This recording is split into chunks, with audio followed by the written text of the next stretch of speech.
Hello students, welcome to missile classes.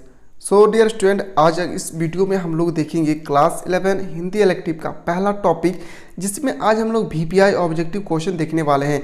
इससे पहले हम लोगों ने ईदगाह के टॉपिक को बहुत ही अच्छी तरह से समझने की कोशिश किए थे और हम लोग उम्मीद करते हैं डियर स्टूडेंट में बेटर तरीके से आप लोगों को समझाया होंगे। तो डियर स्टूडेंट, अगर कोई भी कैंडिडेट हमारे इस प्लेटफॉर्म का थ्योरी पार्ट नहीं देखे हैं, यानी ईदगाह का थ्योरी पार्ट जिसमें हम लोग A to Z डिस्कस कर चुके हैं, किस तरह से इस कहानी का भावनात्मक विचारधाराएं उपलब्ध कराए गए थे हामिद के बारे में। तो डियर स्टूडेंट, कोई कैंडिडेट अभी तक थ्योरी पार्ट को नहीं देखें तो डिस्क्रिप्शन पे लिंक दिया हुआ है, सबसे पहले आप थ्योरी पार्ट को देखें, फिर ऑब्जेक्टिव क्वेश्चन को आप लोग देखेंगे। तो डियर स्टूडेंट, कोई कैंडिडेट इस प्लेटफॉर्म पर नया है तो चैनल को सब्सक्राइब करके बेल आइकन को प्रेस करें और ज़्यादा से ज़्यादा उस कैंडिडेट तक इस वीडियो को शेयर करें जो क्लास 11 से रिलेटेड रखते हैं। तो आज हम लोग देखेंगे ऑब्जेक्टिव क्वेश्चन। इससे पहले हम लोगों ने थ्योरी पार्ट को बहुत ही अच्छी तरह से देख चुके हैं।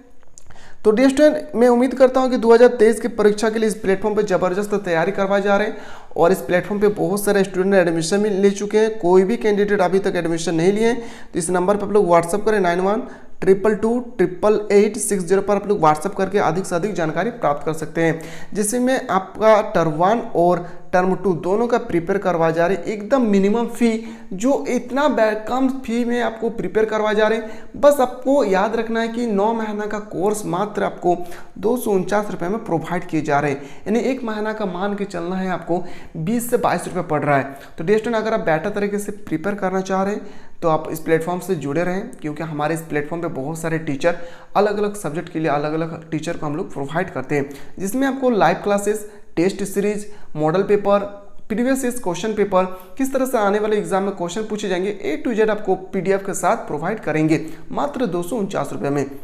तो कोई एडमिशन नहीं लिया अभी तक तो जल्द से जल्द एडमिशन ले लें। इस नंबर पे आप लोग व्हाट्सअप करके अधिक से अधिक जानकारी प्राप्त कर सकते हैं। सो दोस्तों, इसमें मैं आपको आज जो बताने वाला हूं वो मोस्ट इंपोर्टेंट हो गया आपके एग्जाम के पॉइंट ऑफ व्यू से, क्योंकि डियर स्टूडेंट मैं आज इस वीडियो में ये क्वेश्चन बताने वाला हूँ।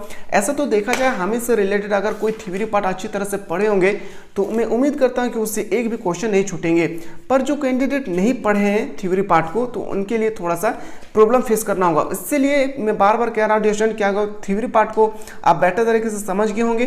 तो सबसे पहले अगर नहीं देखिए तो डिस्क्रिप्शन पे लिंक दिया हुआ है थ्योरी पार्ट को, वहां से जाकर आप अच्छी तरह से देखेंगे। ऐसा कहा जाता है डियर स्टूडेंट कि इंपॉर्टेंट क्वेश्चन में सिर्फ 15 क्वेश्चन लेकर आया। बहुत सारे ऐसे क्वेश्चन बन सकता है, यानी ईदगाह टॉपिक से मैं वही क्वेश्चन को आप लोगों के पास फेस करने वाला हूं आज, जो बार बार एग्जाम में रिपीटेड होते हैं। इससे बाहर आपके ईदगाह के टॉपिक से जब भी ऑब्जेक्टिव क्वेश्चन पूछे जाएंगे, इससे बाहर नहीं पूछे जाएंगे। सो दोस्तों, पहला क्वेश्चन चलते हैं। पहला जो क्वेश्चन है आपके पास, प्रेमचंद की सभी कहानियां किस पुस्तक से संग्रहित है? तो इसका बिल्कुल राइट आंसर हो जाएगा मानसरोवर। क्या हो जाएगा? Option number D, Mansarovar. अगला क्वेश्चन चलते हैं। नेक्स्ट क्वेश्चन है आपके पास, ईदगाह में किस महत्वपूर्ण त्यौहार को आधार बनाकर ग्रामीण मुस्लिम जीवन का सुंदर चित्र प्रस्तुत किया गया है? तो ये कौन सा त्यौहार होना चाहिए? 12 वफात, शब बरात, ईदगाह या ईद उल अज़हा? तो इसका बिल्कुल सही उत्तर होगा AC। मैं उम्मीद करता हूँ कि जो भी कैंडिडेट मेरे थ्योरी पार्ट को देखे हैं उसमें से एक भी कैंडिडेट का एक भी क्वेश्चन छूट जाए तो कमेंट बॉक्स में जरूर बताएं कि सर आप ये थ्योरी पार्ट में नहीं बताए थे जो ऑब्जेक्टिव क्वेश्चन में बता रहे हैं। सो दोस्तों, ऑब्जेक्टिव क्वेश्चन वही कैंडिडेट के लिए बेटर होंगे जो थ्योरी पार्ट को अच्छी तरह से समझे होंगे। पहले, हामिद के पिता गत वर्ष किसकी भेंट हो गई थी? जो हामिद के पिता है वह किसके कारण वो उनकी डेथ हो गई थी, मृत्यु हो गए थे? तो इसका बिल्कुल राइट आंसर हो जाएगा हैजा के कारण। में बहुत अच्छी तरह से मैं डिस्कस करवाते हैं हैजा के कारण, ऑप्शन नंबर B। अगला क्वेश्चन चलते हैं। नेक्स्ट क्वेश्चन है आपके पास, ईदगाह कहानी के प्रमुख पात्र हामिद की दादी का क्या नाम था? तो हामिद के दादी का नाम था अमीना। क्या नाम थे? अमीना। इसका बिल्कुल राइट आंसर होगा। अगला चलते हैं। नेक्स्ट क्वेश्चन है, हामिद की दादी अमीना ईदगाह मेले के लिए कितने पैसे हामिद को देते थे? जो हामिद जब ईदगाह जा रहे थे तो अमीना उनकी यानी उनकी दादी कितने पैसे दिए थे, ये आपसे क्वेश्चन पूछे गए हैं। तो इसका बिल्कुल राइट आंसर होगा 3 पैसे। कितने पैसे दिए थे? 3 पैसे बिल्कुल इसका राइट आंसर होगा। इस पैसे से उन्होंने बहुत ही तर्क करने के बाद जब वो घर आ रहे थे मेले से, तो उन्होंने एक लोहे की दुकान देखी जिसमें एक चिमटा टंगा हुआ था। वहाँ से एक देखकर उन्हें याद आया क्या कि मेरे दादी तवे से जब रोटी उतारती थी तो मेरे दादी के हाथ जल जाती थी। इसी कारण से उन्होंने बहुत ही तर्क करने के बाद 3 पैसे का एक क्या खरीदे? याद रखिएगा, चिमटा। अगला देखते हैं, नेक्स्ट क्वेश्चन है क्वेश्चन नंबर 6। क्वेश्चन नंबर 6 है मोस्ट इंपोर्टेंट। ईदगाह के मेले से सभी बच्चे मिठाइयाँ और खिलौने खरीद रहे थे, पर हामिद ने अपने 3 पैसे से क्या खरीदे थे? सभी बच्चे खुशी मना रहे थे, मिठाई खा रहे थे, खिलौना खरीद रहे थे, पर जो उनका हामिद थे, उनको दादी ने जो 3 पैसे दिए थे, उन 3 पैसों से उन्होंने क्या खरीदे? चिमटा, क्योंकि उनके दादी का हाथ जल जाती थी। अगला देखते हैं, ईदगाह है।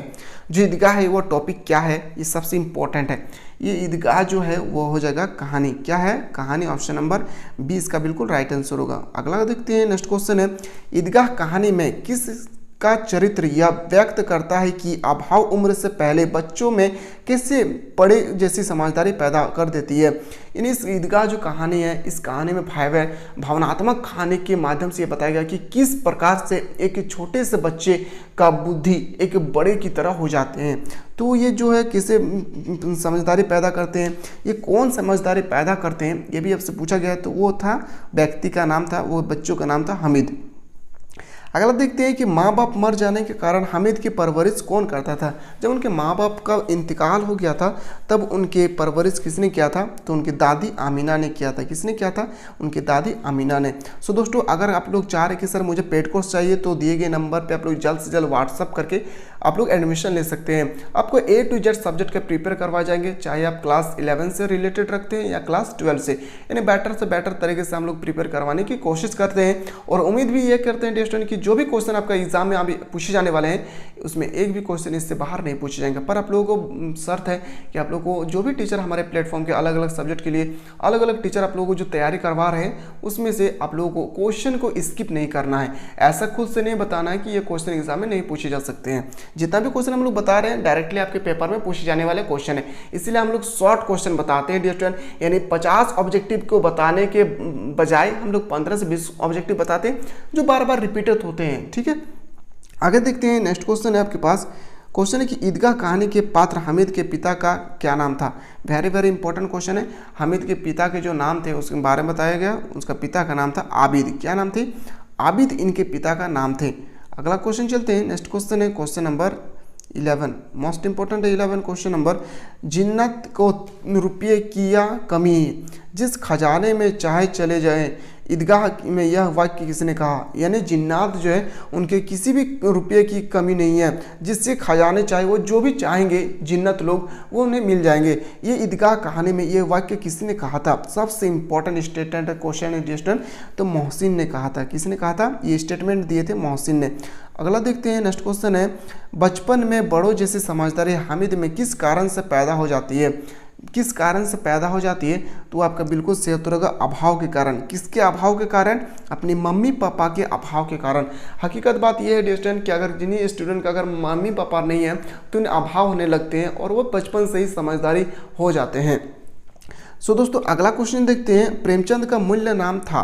प्रेमचंद जो इस कहानी के स्टोरी के जो राइटर है उनका मूल्य नाम क्या थे? तो इसका बिल्कुल राइट आंसर हो जाएगा ऑप्शन नंबर A, धनपत राय। सबसे इंपॉर्टेंट क्वेश्चन है आज का, धनपत राय। याद रखिएगा प्रेमचंद का मूल्य नाम क्या है? धनपत राय। सो दोस्तों, हम लोग जो डिस्कस किए ये आपके जो पेपर में डायरेक्टली पूछे जाने वाले क्वेश्चन है, यही से क्वेश्चन आपके एग्जाम में पूछे जाएंगे।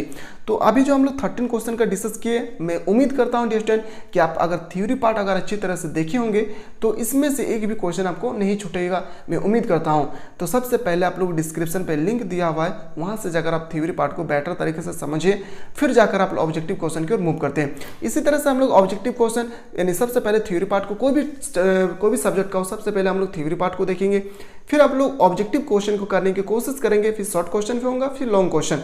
यानी आपके एग्जाम से पहले बेटर तरीके से ऐसा प्रिपेयर करवाए जाएंगे ताकि subjective long objective one liner question हो या शॉर्ट क्वेश्चन हो, एक भी क्वेश्चन जैसे ना छूटे। तो डियर स्टूडेंट, इसी के साथ हम लोग मिलते हैं एक न्यू वीडियो के साथ। तब तक के लिए जय हिंद, जय भारत, वंदे मातरम।